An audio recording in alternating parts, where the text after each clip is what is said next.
Hai teman-teman, pada video penulisan akademik kali ini, saya akan membahas tentang bagaimana menyiapkan revision letter dan menanggapi komentar para reviewer jurnal. Revision letter ini biasanya disebut juga dengan cover letter. Sebelum kita mengembalikan hasil revisi kepada editor, ini harus dipersiapkan terlebih dahulu, dan nanti ketika mengunggah dokumen revisi, letter ini harus disertakan. Bentuknya beda-beda, ada yang dalam file tersendiri, ada juga yang di-insert di bawah artikel jurnalnya, itu tergantung permintaan dari si editor jurnal. Saya ambil contoh, ini adalah revision letter dari artikel jurnal saya yang sudah saya revisi dan sudah diterima untuk dipublikasikan di jurnal Trindex Scopus bernama International Journal of Interactive Mobile Technologies. Nah, apa saja yang harus dituliskan dalam revision letter? Yang pertama, paling atas jelas ada tanggalnya, tempat dan tanggal, sebagaimana surat pada umumnya. Kemudian sapaan kepada editornya, atau chief editor atau managing editor. Nah, itu tergantung komunikasinya dengan siapa. Selanjutnya, jangan lupa sampaikan ucapan terima kasih kepada jurnal atau kepada editor yang sudah memberikan kesempatan revisi. Tidak lupa terima kasih disampaikan kepada para reviewers yang telah memberikan feedback yang sangat membantu dan positif untuk mengembangkan artikel lebih lanjut. Terlepas komentar para reviewer di mata teman-teman sebagai penulis itu sangat menyakitkan, saya pikir etikanya juga di sini tetap harus mengucapkan terima kasih. Selanjutnya, sampaikan bahwasanya artikel sudah direvisi dan dikembangkan dan akan diupload pada sistem maupun dikirim melalui email. Kemudian disampaikan juga bahwasanya artikel direvisi berdasarkan komentar para reviewer. Nah, tanggapan terhadap komentar itu harus disajikan dalam sebuah tabel yang menanggapi satu persatu dari komentar reviewer. Akan saya perlihatkan di bawah dokumen ini. Nah, selanjutnya, harapan semoga hasil revisi ini bisa diterima untuk publikasi. Salam penutup dan nama teman-teman. Nah, bagaimana bentuk tanggapan terhadap reviewers dan juga cara menanggapinya seperti apa? Nah, berikut ini. Mari kita lihat.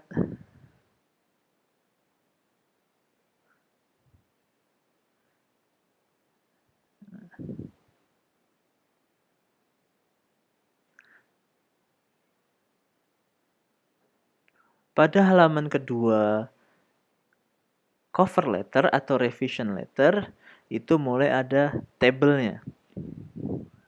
Nah, secara umum menanggapi komentar reviewer itu bukan hanya kita menjawab yes no, tapi kita harus memberikan penjelasan lebih detail kenapa kita yes dan kenapa kita no.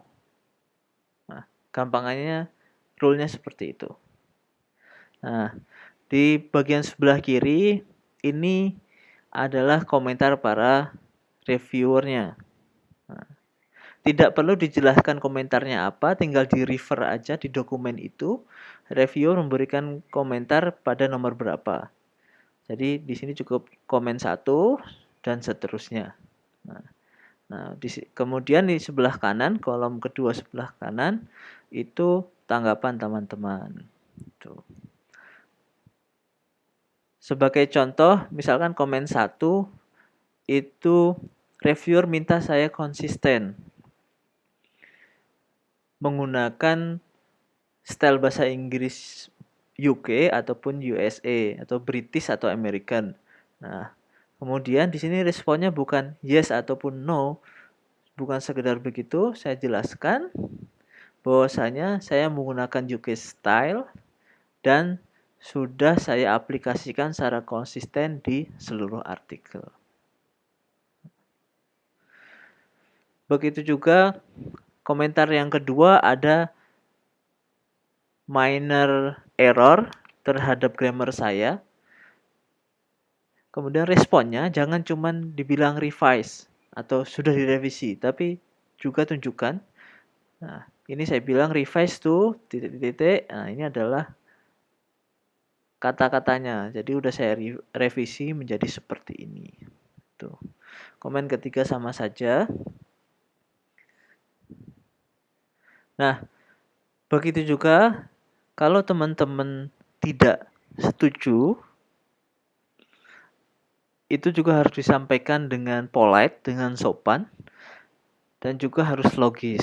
Seperti komen nomor 4, itu dia mempertanyakan adakah written consent atau kontrak tertulis dari yang saya berikan kepada responden untuk ikut dalam penelitian saya atau terlibat dalam penelitian saya. Dan saya bilang jujur saja, nggak usah ngarang, saya bilang sorry bahwasanya tidak ada. Kenapa tidak adanya? Atau untuk memperkuat alasan tidak adanya, saya bilang meskipun tidak tertulis, tapi di depan sebelum penelitian dilakukan, saya menyatakan bahwasanya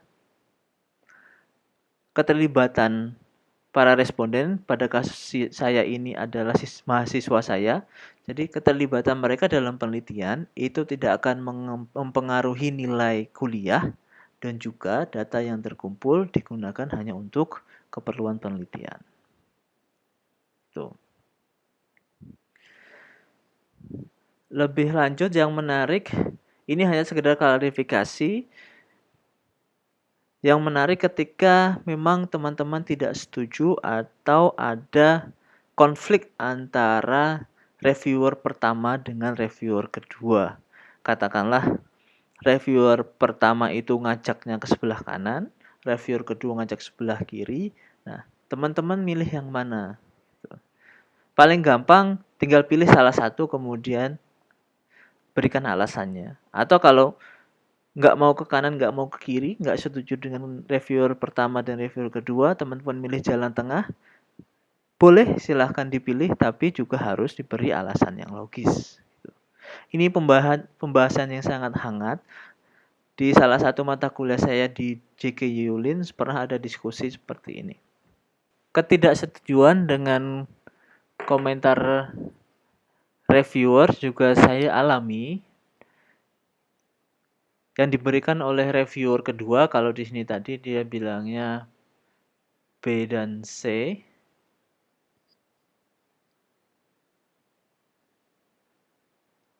Error. Turun. Oke.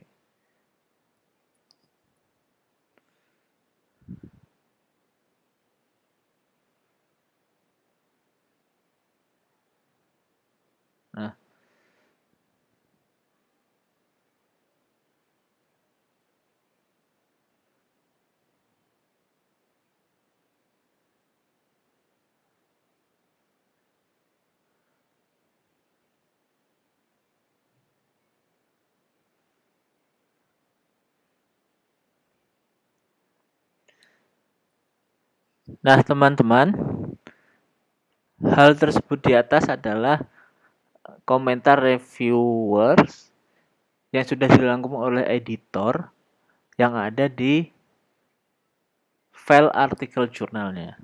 Dalam kasus saya ini ada juga komentar reviewer pertama dan kedua, kalau di sini disebutnya C dan D, yang dikirimkan ke email.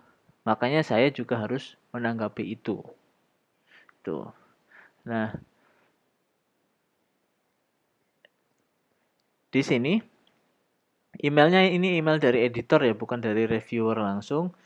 Jadi editor sudah merangkum, kemudian dikirim via email dari rangkuman komentar reviewer C maupun D, kemudian saya juga perlu menanggapi di sini.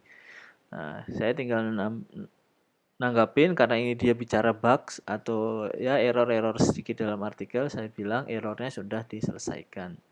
Kemudian di sini kasusnya saya tidak setuju nih. Di komentar yang ini reviewer C minta saya merubah judulnya, meletakkan kata one class of an Indonesian university ke dalam judul. Tapi saya tidak setuju dan saya punya alasan. Dan di sini saya berikan alasannya. Bahwasanya alasan saya kurang lebih kalau one class itu ditaruh di judul membuat judulnya kurang menarik untuk dibaca oleh para pembaca artikel. Itu. Tetapi saya juga bilang bahwasanya one class exploration yang saya lakukan itu sudah saya tulis secara eksplisit di abstrak maupun di metodologi. Nah, dengan alasan seperti ini, di mana sekarang paper saya sudah masuk proses editing, yang artinya diterima oleh reviewer maupun editornya. Itu selama memang yang saya berikan ini alasannya logis dan dari pihak review dan editor pun tidak memaksakan saya untuk merubah judul.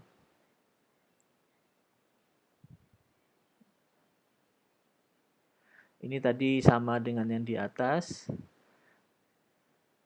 Nah, yang lebih menarik di sini dari reviewer D, ini saya cuman tulis yes karena dia cuman bilang komentar yang intinya mengiyakan isi artikel saya. Kemudian reviewer D menyarankan pada komentar yang kedua untuk melakukan proofreading kepada English native speaker terhadap artikel saya. Dan kebetulan saya punya kolega dari profesor supervisor saya di JKU-Lin, seseorang di UK sana. Dan saya minta tolong kepada dia. Kemudian di sini saya bilang bahwasanya artikel saya sudah di-proofread oleh teman saya yang di UK. Nah, ketika ada modifikasi yang lain, juga sebaiknya dikomunikasikan supaya fair, supaya terbuka. Revisi yang kita lakukan, saya mau lakukan 2 modifikasi tambahan di luar komentar dari reviewer. Yang pertama, yaitu karena di salah satu data saya itu ada nomor mahasiswa, makanya saya bilang figur 2 saya rubah, saya hilangkan nomor mahasiswanya, kemudian saya ganti dengan inisial student 1, student 2, dan seterusnya. Dan yang kedua, modifikasi kedua, sebagaimana saya sudah minta tolong ke teman saya, sudah selayaknya saya mengucapkan terima kasih, dan di paper itu ada slotnya yang namanya acknowledgement. Nah, saya bilang saya menambahkan heading nomor 5, isinya ada acknowledgement, saya mengacknowledge atau saya mengapresiasi teman saya yang sudah melakukan proofreading. Nah, saya quote kata dan kalimat awalnya saja. The author would like to acknowledge Tony Houghton. (3) Ini si editor sudah tahu ini masih ada kelanjutannya dan nanti si editor bisa mengecek langsung di artikel.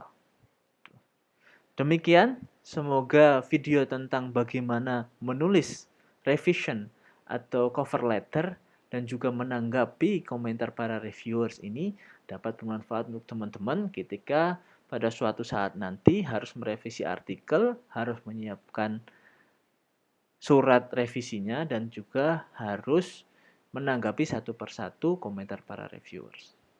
Sampai ketemu di video penulisan akademik yang lainnya. Salam dari Austria. Bye-bye.